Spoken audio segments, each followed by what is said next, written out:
Assalamualaikum, saya Muhammad Aziz bin Almi. Saya Muhammad Aziz Nazran bin Zahari daripada DMT2. Hai, Assalamualaikum warahmatullahi wabarakatuh. Okey, nama saya adalah Muhammad Mukhlis bin Zakri. Hari ini saya dan kawan-kawan saya akan menceritakan sedikit tentang Data Communication and Network. So ya, hari ini saya akan cerita sedikit apa yang saya faham tentang komunikasi data dan rangkaian. So, untuk maksud data kita ada komunikasi, cakap dan informasi. Right? Yang kedua adalah data. Data, informasi yang berperingkat. Itulah maksud data. Okey, seterusnya adalah definisi data. Okey, so definisi data. So, apakah itu definisi data? So ya, definisi data merupakan satu proses yang menggunakan teknologi pengkomputeran dan komunikasi untuk memindahkan data dari satu tempat ke tempat yang lain lah. Maksudnya antara satu tempat ke tempat yang lain.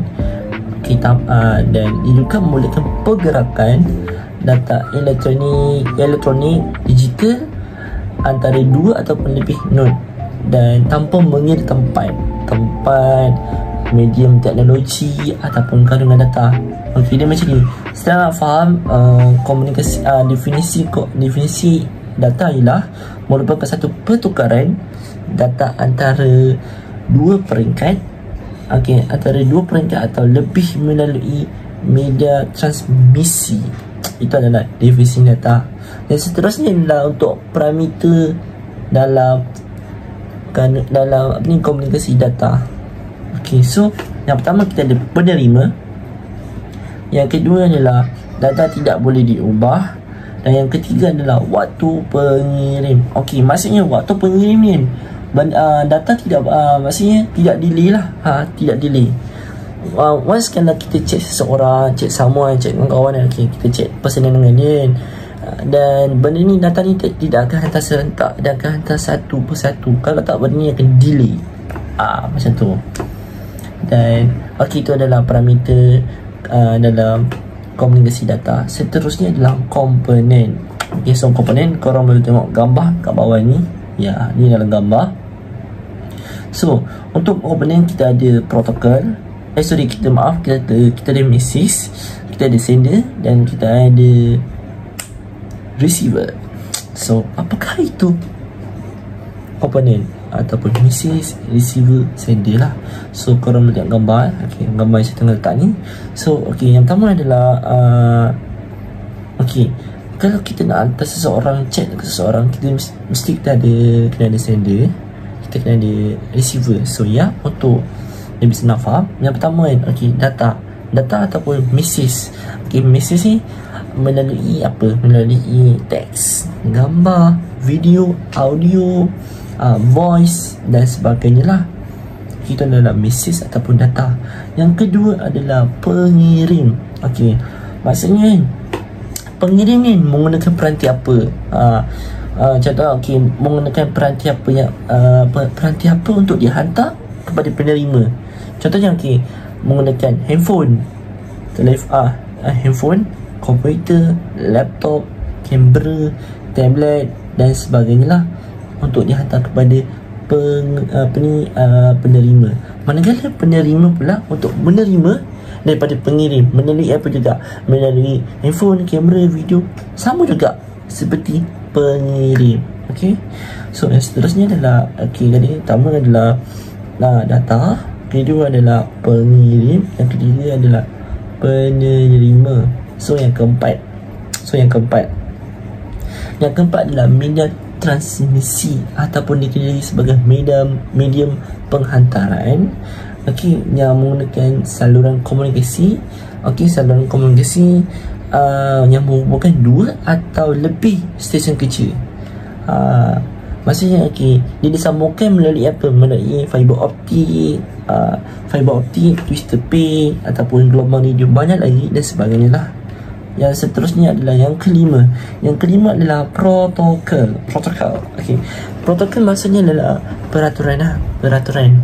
Okey, peraturan seseorang untuk menghantar data okey, yang harus difahami. Contohlah, sebagai contoh, Abu, Cik Ali, okey, Abu, Cik Ali dalam masa yang sama, tapi Abu ni cakap cakap bahasa Arab dan Ali ni tak faham apa yang Abu cak dekat Ali ni. So ini adalah so dia tak faham lagi. So perbualan yang tidak bermakna lah orang kata. So sepatutnya Abu ni kena Cik Ali dalam bahasa Melayu supaya Ali faham apa yang Abu tulis. Faham tak maksud peraturan ini? Okay. Yang seterusnya adalah aliran data. So korang boleh tengok kat bawah ni gambar. Oh sorry, sebelum betul lah, aliran data. So seterusnya adalah aliran data. Okay, aliran data. So banyak gambar. Okay, aliran data. So korang nampak ada mainframe, ada monitor. Okay, so ada 3 gambar sini.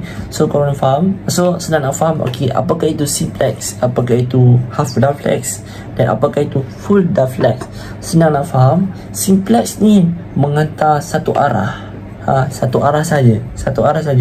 Dan untuk half duplex dia berganti. Okay, dan full duplex ni senang, iaitu tidak bergantilah. Okay, so itu sahaja. Menceritakan sedikit TCP, IP dan OSI. Dua rangkaian yang paling banyak digunakan untuk komunikasi. Terdapat beberapa persamaan dan perbezaan antara mereka. Salah satu perbezaan utama ialah OSI adalah model kepersatuan yang tidak vertikal digunakan komunikasi, sedangkan TCP IP digunakan untuk mewujudkan sambungan komunikasi melalui rangkaian. Okay, orang sering menggunakan model OSI dan model TCP IP secara bergantian, tetapi terdapat beberapa perbezaan besar antara kedua model tersebut. Model TCP IP muncul hampir 1 dekad sebelum persalinan model OSI. Sebalik pengembangan awal model OSI, berdasarkan model TCP, orang merasakan keperluan lebih lengkap dan boleh dipercayai dalam komunikasi rangkaian dan mula bekerjakan model OSI. Sebagai contoh, lapisan atas model TCP IP ialah lapisan aplikasi, dibahagian kepada lapisan aplikasi persembahan dan sesi, dan model OSI juga lapisan bawah model TCP IP, iaitu lapisan bawah sub dibahagi kepada lapisan bawah fizikal dan data dalam model OSI. Okey, kita ke seterusnya. Assalamualaikum warahmatullahi wabarakatuh. Hari ini saya nak bercerita tentang kefahaman saya terhadap pengantar komunikasi, iaitu model komunikasi. Okay, pengertian tentang model komunikasi ialah model komunikasi deskripsi tentang mengenai proses sosial, merupakan satu alat yang digunakan untuk menerangkan dan menganalisis sesuatu dalam bentuk diagram yang bertujuan menunjukkan hubungan elemen-elemen dalam sesuatu situasi kajian. Okay, selain itu fungsi model komunikasi pula ialah memudahkan kefahaman terhadap sumbangan elemen-elemen dalam proses komunikasi. Lepas tu memberikan pengertian sama ada komunikasi melibatkan proses sehala ataupun dua hala. Yang ketiga pula, memperihalkan sumbangan elemen-elemen penting dalam menentukan keberkesanan komunikasi. Okay. Model komunikasi pula terdiri pada tiga model. Okay, iaitu pertama model klasik, yang kedua model dua hala, kedua model dua hala, ketiga pula model contemporary. Okay. Model klasik pula dia model yang menerangkan proses komunikasi. Okay, iaitu model klasik terdiri daripada model Laswell, model Shannon dan Weaver. Model Weaver dan apa ni satu model Berlow. Okay. Model Laswell dengan penciptanya Harold Laswell, merupakan ahli sains politik yang menganalisa tentang propaganda Nazi untuk mengenal pasti kesan kuat terhadap mereka yang mendengar.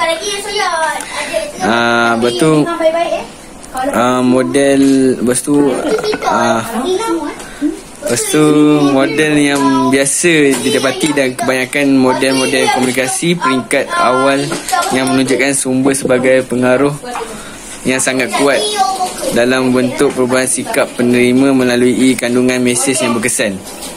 Penerima dianggap sebagai pasif. Kekurangan model tersebut dianggap kurang lengkap kerana tiada elemen maklum balas yang amat penting dalam proses komunikasi. Lepas tu model Shannon dan Weaver pula didirikan pada tahun 1949, iaitu ahli matematik yang bekerja untuk makmal Graham Bell bersama-sama rakannya Weaver. Model yang berkenaan merupakan model linear.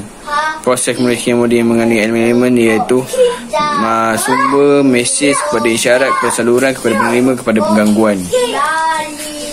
Objektif dia pula untuk membina benda ni iaitu memastikan kecakapan dan saluran komunikasi berada pada tahap maksimum. Model ini dibahagikan kepada tiga tahap, 3 level lah kan. Iaitu level A untuk teknikal, level B untuk semantik, level 3C, tahap C, keberkesanan dalam konteks penerimaan atau pemahaman di pihak penerima.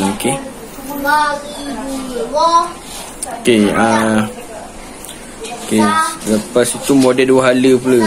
Model dua hala, model yang melibatkan maklum balas, iaitu model Scrum dengan model Newcomb. Model dua hala Scrum dikembangkan daripada model sehala Shannon dan Weaver. Tumpuan Shannon dan Weaver lebih kepada teknologi transmisi komunikasi, manakala Scrum lebih kepada komunikasi massa. Selain itu definisi model Scrum ialah pengkodan, mentafsirkan, menilai mesej, sumber, definisi, isyarat dan maklum balas. Selepas itu pula ialah model dua hala Newcomb. Model ni diperkenalkan oleh Theodore H. Newcomb 1953. Model ini dibentuk segitiga yang dilabelkan dengan A, B dan X. Dia ada rajah 3 segi lah. Iaitu A sumber, B penerima, X pula situasi dan konteks sosial di mana komunikasi berlaku. Yang ketiga pula model contemporary, model yang agak terkini yang dibentuk sekitar tahun 1970-an ke atas. Model pengantungan kesan komunikasi massa ball, Recreation dan Deep Flare, dan model Media Equality McQueen. Model Ball Request dan Deflow menganggap sistem komunikasi sebahagian daripada sistem sosial. Kesan komunikasi amat bergantung pada persekitarannya. Pada zaman moden ini, media massa dianggap sebagai satu sumber manusia yang penting untuk orang ramai mengetahui apa yang berlaku di sekeliling. Lepas tu banyak juga media massa yang sedikit banyak mempengaruhi tingkah laku sama ada pada peringkat masyarakat ataupun ataupun individu. Selepas itu sistem. Lepas tu model media accountability McQueen pula diasaskan oleh penyelidik komunikasi bernama Dennis McQueen 1997. model media yang menggambarkan hubungan antara keberkesanan media tanggungjawab kepada masyarakat dan juga accountability masa media. Okey. Lepas tu dia media bertanggungjawab kepada sumber khalayak dan publik yang besar, golongan, dan bertanggungjawab kepada komuniti dan bangsa. Itu tentang accountability McDowell lah. Terus lepas tu dia lepas tu di model media community ni menggambarkan hubungan antara kebebasan media, tanggungjawab kepada masyarakat dan accountability media. Itu saja daripada saya tentang pemodelan komunikasi. Terima kasih.